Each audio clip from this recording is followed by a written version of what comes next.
I'm Dan Drake. This is Visitor Network TV, and with us today is a special guest, TaraRiley, the town shellfish biologist. Tara, great to have you here. Yeah, thanks for having me. The timing is good because we are a couple of weeks into family season and the That's true.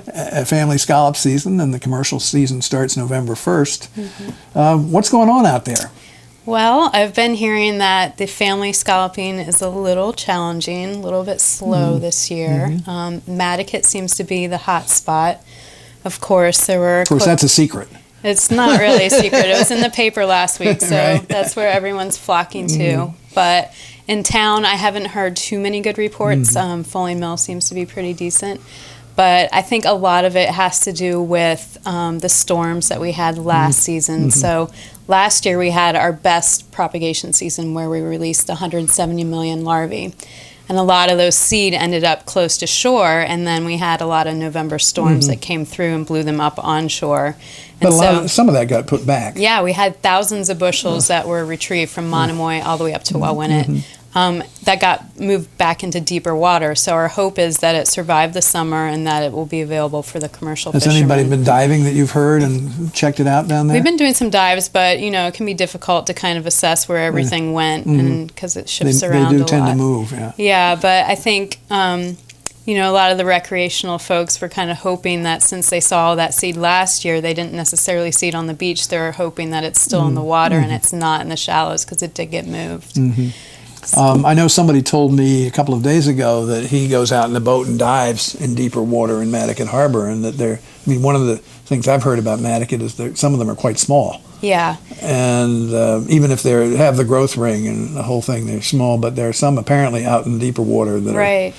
Yeah, I think it's good. One thing that happened in Matticat in the late part of the commercial season is we had a few more storms out there, and those scallops that were seed got blown into Hither Creek in huge densities.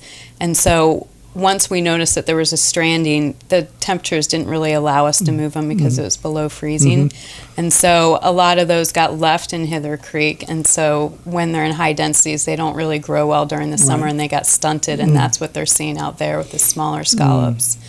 So that's why that happened up in the, third bend or fourth bend? It happened in fourth bend. A couple of years ago. Right. And so part of what we're trying to do this year is implement a seed management protocol and team to kind of manage the seed that gets, at risk close to shore or is in high densities, moving it to safer areas so that it will grow better. And, just be available. We don't want to be on the beach in the middle of February scraping seed off of the beach. It's no fun. It isn't fun. And it's not good for the scallops, so we're just trying to be a little proactive with that. How many, you have some people involved in that? Yes. We have Doug Smith, who's kind of the lead person on it, working on this grant. And he has quite a few people that he's enlisted to help, this winter. So I think that things will run a lot smoothly in the event that we have a stranding. Good. Yeah. Good. I had heard, and you correct me if this is wrong because I don't want to put out bad information, but I'd heard that there were some issues with the seed you put in this year in terms of algae and so forth killing it, basically. Well, is there something like that? That's going on? We had a good year. We released 70 million larvae, but when you compare it to last year, which was 180 million larvae, I have to think that last year was phenomenal, and it was maybe part of the exception. So the year we had this year was similar to 2011, but the challenges that we did face at the beginning of the year were it took a while for the harbor to warm up. We had a pretty cold June. So as a result, the scallops their gonads weren't ripening, so the eggs weren't ripe and they weren't spawning on the same schedule that we were typically used to. And so a lot of our spawns happened in late July and August. And so whenever that happens and you do your larval release, it's really difficult to assess how productive they were. And so you can't see them underwater when you're doing dive surveys when they're that small, so we really kind of rely on the fishermen later in the year to let us know how the releases went. But also when you have spawns later in the year, that's when the water quality is not as great. We had the rust tide that came end of August and September, which always creates some problems. And so with the late spawns and combined with the water quality issues, We also have, beside the harmful algae bloom, we have some not new, but some invasive species of algae that are kind of taking over and affecting the eelgrass. And so it's the really, algae is affecting the eelgrass right, too. We have this algae called Lingbia, and it's a type of black algae that's smothering the eelgrass and causes it to lay down. And anything that's under that eelgrass or under the Lingbia is anaerobic, which means it can't get oxygen, and basically everything dies under it. So it's really. But was that an issue this year as much as last year? It has been an issue. Yeah, I haven't really noticed it until the past 2 years. It's been kind of creeping up, and everyone's been talking about it. Again, I'd heard that it wasn't as bad this year as it was last year, but who knows? Yeah.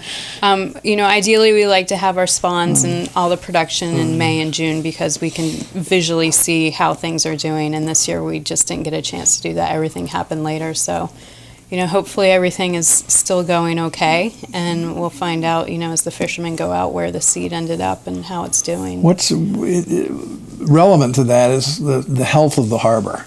Right. What's going on there, other than these new algae that are coming in? Yeah, we do the water quality and we assess it every year, and I'd like to say that we've been seeing some improvements, and we have in different parts of the harbor. We don't see quite as many shellfish closures and that sort of thing, but I think a key indicator is really the harmful algae and the new invasive species that are coming in. And are those the result of pollutants like nitrates and phosphates? Exactly. Are they the result of warmer water or some combination? I think it's a combination of the increase in water temperature. The water seems to be getting warmer and warmer, especially in August, in the high 70s, and also just an increase in nutrients in the harbor.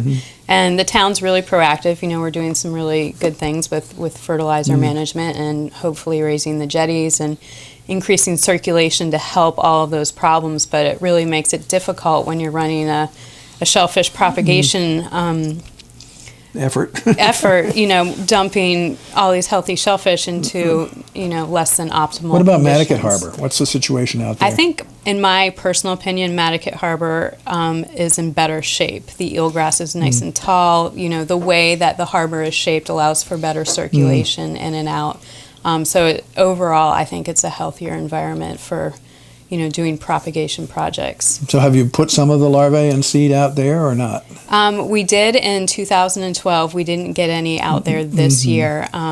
We knew that there was a lot of seed and a lot of adults close to shore, so we were hoping that naturally the spawning would take place there this year and kind of help the effort with seeding the rest of the harbor. I know there's certainly been a lot of dead eelgrass up on the beach recently around Mattocket Harbor, and that's the natural culling from the winter. Right, that's pretty common this time of year that you'll see. But it seemed like almost more this year than in the past, which I guess is a good sign. Yeah, it is a good sign. All right, well, I hope to go out. I haven't been out yet, and I hope to go out next week when I get back, and I could do that too, but I've never dived. So. Anyway, thank you, Tara. You're welcome. And, thank you. If I may mention that you're having a baby in 5 weeks. We are. That's very exciting, Yeah, and we are wish excited. you all the best with Thank that. you very much. I And appreciate it.